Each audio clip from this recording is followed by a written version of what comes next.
Hello guys, welcome to my channel. तो आगे के सभी एपिसोड्स को जल्दी से जल्दी और सबसे पहले देखने के लिए प्लीज़ हमारे चैनल को सब्सक्राइब करें और बेल आइकन को दबाना ना भूलें, ताकि आने वाली सभी वीडियोस की अपडेट आपको सबसे पहले मिल सके। तो गाइस चलो स्टार्ट करते हैं। जब लकी उस बूढ़ी औरत की मदद करके रूबी होटल के तरफ जाने लगा, तो तभी उसके बगल में से पहले एक गाड़ी गुजरी थी जो BMW कार थी। तो उसी के अंदर बैठे एक ड्राइवर ने अपने पीछे बैठे मालिक से कहा, बॉस, क्या आपने देखा कि उस आदमी ने उस बूढ़ी औरत की मदद की थी, लेकिन फिर उसने बाद में उससे पैसे भी लिए थे। वह कितना बेशर्म आदमी है। उस BMW कार में बैठा उसका बॉस एक सिगरेट पी रहा था और फिर उसने सिगरेट को अपनी उंगलियों में पहनी हुई अंगूठी से बुझा दिया और फिर उसने एक मुस्कान के साथ कहा, क्या तुमने ध्यान नहीं दिया कि वह आदमी एक गरीब आदमी लगता है और मुझे लगता है कि उसके पास कोई भी नौकरी नहीं है और उसे पैसों की जरूरत थी, इसलिए उसने उस बूढ़ी औरत से पैसे लिए होंगे ताकि वह कुछ खाना खा सके। तभी उसके ड्राइवर ने कहा, पर सर वो तो रूबी होटल के अंदर गया था ना। तभी उस ड्राइवर के बॉस ने कहा, तुम तो यार बिल्कुल ही पागलों जैसी बात कर रहे हो।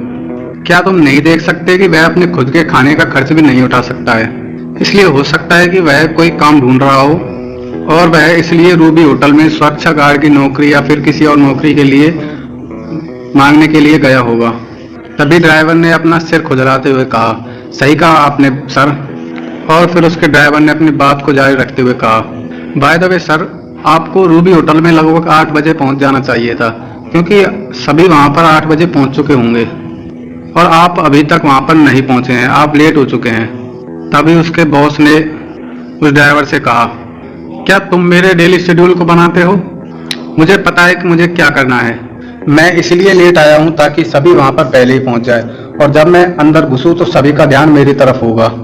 तभी ड्राइवर ने एक मुस्कान के साथ कहा, अच्छा, ये तो सही बात है बॉस, आप बहुत ही चतुर आदमी हैं। इधर लकी होटल के अंदर घुस चुका था और फिर उसने अपने बालों और कपड़ों को थोड़ा सा ठीक किया और उस कमरे की तरफ चल दिया जिस कमरे में आने के लिए दिव्या ने उसे कहा था। जैसे ही लकी उस कमरे के दरवाजे के पास पहुंचा तो उसने देखा कि कमरे में लगभग 10 टेबल थे और कुल मिलाकर प्रत्येक टेबल पर लगभग 8 या 9 लोग बैठे थे। तो इस हिसाब से उस कमरे में लगभग 80 से 90 व्यक्ति थे और वह कमरा बहुत ही बड़ा कमरा था और उस कमरे की दीवार पर एक रेड कलर का बोर्ड भी लगा हुआ था जिस पर लिखा हुआ था, वेलकम टू मुंबई। जैसे ही लकी कमरे में घुसने वाला था तभी उसका फोन बज गया। जैसे ही लकी ने अपने फोन की तरफ देखा तो उसने पाया कि यह कॉल उसकी मां का था।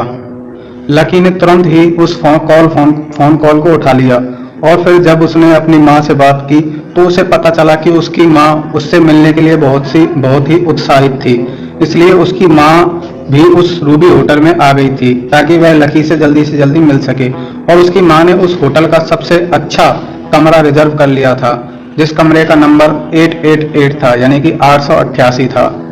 फिर उसकी मां ने कहा, लकी, क्या तुम पहले मेरे पास मिलने के लिए मेरे रूम नंबर 888 में आ सकते हो? तो लकी ने कहा कि नहीं मां, मैं पहले ही इस रूम नंबर 304 में आ चुका हूं, इसलिए मैं यहां से फ्री होते ही तुरंत आपके रूम में आ जाऊंगा।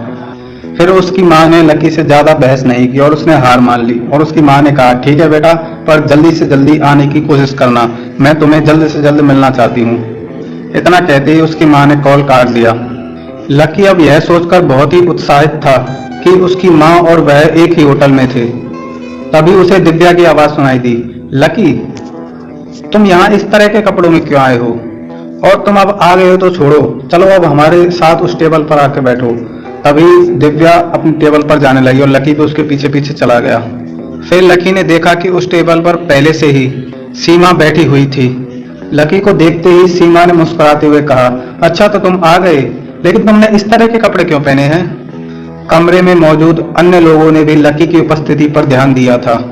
तभी उस कमरे में बैठे एक व्यक्ति ने कहा, हाँ, उसने बहुत ही गंदे कपड़े पहने हैं, उसके माथे से पसीना भी आ रहा है और मुझे लगता है कि वह यहाँ पर पहले नहाकर भी नहीं आया और इससे आ रही गंध बहुत ही बदबूदार है। और फिर उस आदमी के बगल में बैठी एक महिला ने अपनी नाक पकड़ ली। इधर लकी ने लोगों द्वारा ऐसी प्रतिक्रिया की आशा नहीं की थी। लकी ने तो सोचा था कि यहाँ पर लोग बहुत ही दयालु होंगे। उन लोगों की बातों को सुनकर लकी थोड़ा असहज महसूस कर रहा था। लेकिन फिर भी लकी ने मुस्कुराने की कोशिश की। तभी सीमा के पास बैठे एक व्यक्ति ने सीमा से कहा, सीमा चलो छोड़ो इसको, हम दोबारा से अपनी बात पर आते हैं। जो आदमी सीमा के बगल में बैठा था वो युवा व्यक्ति था और फिर वह अपनी बात कहकर सीमा की तरफ थोड़ा सा मुस्कुराया। सीमा इस कमरे में बैठी सभी टेबलों पर बैठी सभी महिलाओं से बहुत ही ज्यादा सुंदर महिला थी या लड़की थी। सीमा के पास बैठे उस आदमी को लकी में बिल्कुल भी दिलचस्पी नहीं थी, बल्कि वह तो सीमा को प्रभावित करना चाहता था ताकि वह उसके साथ एक डेट पर जा सके। और उसी आदमी ने सीमा के लिए वह टेबल भी बुक की थी। तभी सीमा ने कहा, नहीं अब उस बात को मैं अब आगे नहीं बढ़ाना चाहती, अब उस बारे में छोड़ो, लेकिन उससे भी ज्यादा दिलचस्प बात मैं आपको बताना चाहती हूँ और मैं गारंटी देती हूँ कि आपको उस बात को सुनकर बहुत ही मजा आएगा। इतना कहकर सीमा ने अपनी आंखों पर आ रहे बालों को थोड़ा सा पीछे की ओर किया। तभी उस आदमी ने कहा, अच्छा तो फिर जल्दी से हमें बताएं खाना आने से पहले, ताकि हमारी जो बोरियत है वो दूर हो जाए। सीमा की टेबल के आसपास बैठे लोग उसकी बातों को सुनकर उसमें रुचि लेने लगे थे। फिर सीमा ने अपना गला थोड़ा सा साफ किया और फिर लकी की ओर देखा और फिर वह कहने लगी, पिछली बार जब मैं घूमकर अपने दोस्त के साथ वापस आ गई थी तो मैं रेलवे स्टेशन से सीधा क्राउन होटल में चेक इन करने के लिए गई थी, जो रेलवे स्टेशन के पास में ही था। सीमा हमेशा से ही एक अमीर बॉयफ्रेंड की तलाश करना चाहती थी, इसलिए उसने संजय को अपने बॉयफ्रेंड के रूप में नहीं बल्कि अपने दोस्त के रूप में बताया, ताकि अगर यहाँ पर उसे संजय से भी अमीर कोई मिलता है तो वह उससे डेट करेगी। तभी सीमा के पास बैठे आदमी ने कहा, हाँ मैंने उस होटल का नाम सुना है, वह बहुत ही महंगा होटल है। मैंने सुना है कि उस होटल में एक रात रुकने के लिए कम से कम 3 से 4 हजार रुपए देने पड़ते हैं, और यह तो स्वाभाविक बात है कि आप जैसी खूबसूरत लड़की ही वहां पर जा सकती हैं। उस आदमी की बात सुनकर सीमा थोड़ा सा मुस्कुराई। इधर लकी खड़ा होकर उनकी बातें सुन रहा था।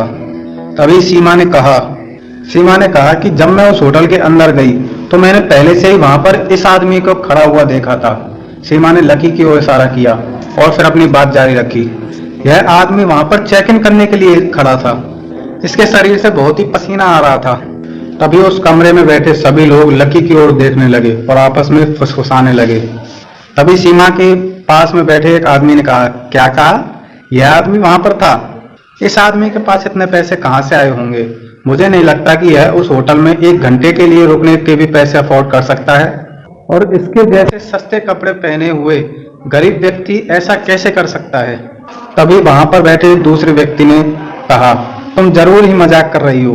आखिर ऐसा कैसे हो सकता है कि यह वहां पर चेक इन करने के लिए जाए? मुझे तो लगता है कि यह वहां पर कोई नौकरी खोजने के लिए गया होगा। तभी सीमा ने लकी का उपहास करते हुए कहा, नहीं नहीं नहीं, यह वहां पर कोई नौकरी नहीं ढूंढने आया था, यह वहां पर एक कमरा लेने के लिए आया था। और फिर रिसेप्शनिस्ट ने इसे अपने होटल का एक कमरा बताया था, लेकिन वह रूम इस आदमी को पसंद नहीं आया था और इसने कहा कि मुझे इस होटल का सबसे महंगा कमरा चाहिए। और क्या आपको पता है कि फिर इस आदमी ने अपने बैग से मेट्रो स्काई बैंक का कार्ड निकाला उस कमरे के किराए का भुगतान करने के लिए। सीमा की इतनी बात सुनकर कमरे में बैठे सभी लोग बहुत ही आश्चर्यचकित रूप से लकी को देख रहे थे।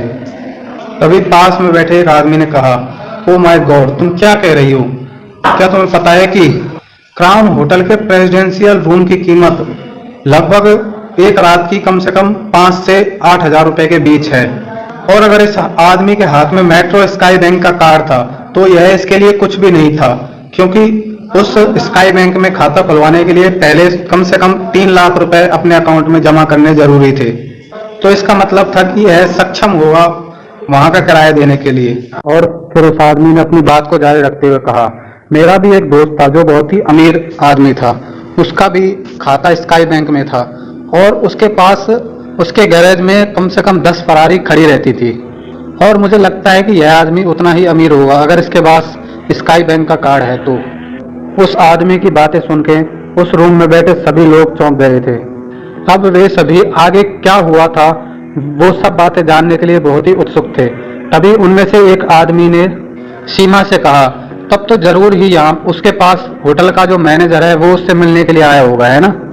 तभी सीमा मुस्कुराई और उसने कहा, बिल्कुल आपकी ही तरह मुझे भी ऐसा लगा था कि यह आदमी बहुत ही अमीर आदमी है, लेकिन जब रिसेप्शनिस्ट ने इसका कार्ड लिया और उसका इस्तेमाल किया तो उसने पाया कि यह कार्ड खराब था। और फिर रिसेप्शनिस्ट ने लकी से पूछा था कि क्या तुम्हारे पास भुगतान करने के लिए कोई और कार्ड है? तो फिर इस आदमी ने खुद की बेइज्जती को छुपाने के लिए अपने बैग में हाथ डाला था और उसके पास कम से कम 2-3 हजार रुपए ही थे और फिर वह उस कमरे का भुगतान नहीं कर पाया और उसके बाद वह वहां से भाग गया।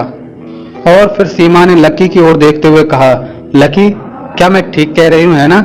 यह बहुत ही मजाकिया बात है, मैं सही कह रही हूँ ना? फिर लकी ने अपना सिर नीचे कर लिया और उसकी बात का कोई भी जवाब नहीं दिया।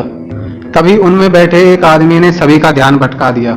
उसने कहा था कि मिस्टर राजवीर अभी तक क्यों नहीं आए? अब तो 8:20 हो चुके हैं, उन्हें आ जाना चाहिए था।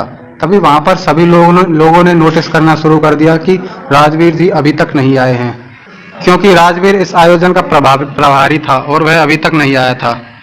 तभी स्टेज से अचानक आवाज आई और उस आदमी ने कहा, सभी मेरी तरफ ध्यान दें। तभी वहां पर बैठे सभी लोग उस होस्ट की तरफ ध्यान देने लगे और फिर उसने कहा, मिस्टर राजवीर ने मेरे द्वारा संदेश भिजवाया है और उन्होंने कहा है कि जब तक खाना परोसा जाए मिस सीमा यहाँ की अध्यक्षता कर सकती हैं। जब उन लोगों में बैठे एक आदमी ने यह सुना कि मिस्टर राजवीर ने यहाँ पर सभी लोगों के लिए एक संदेश भेजा है कि जब तक वो ना आए तब तक मिस सीमा यहाँ की अध्यक्षता कर सकती हैं। तभी वह आदमी अचानक से खड़ा हुआ और तेज आवाज में उसने कहा, यहाँ पर मिस सीमा कौन है? तभी सीमा खड़ी हुई और उसने कहा, मेरा नाम सीमा है। तो अब आगे क्या होने वाला है, ये सब देखने के लिए प्लीज हमारे चैनल को सब्सक्राइब करें और बेल आइकन को दबाना ना भूलें, ताकि आने वाली सभी वीडियोस की अपडेट आपको सबसे पहले और सबसे जल्दी प्राप्त हो सके। तो गाइज जल्दी से वीडियो को लाइक भी कर दो और कमेंट कर दो, जिसको जो भी कमेंट करनी है।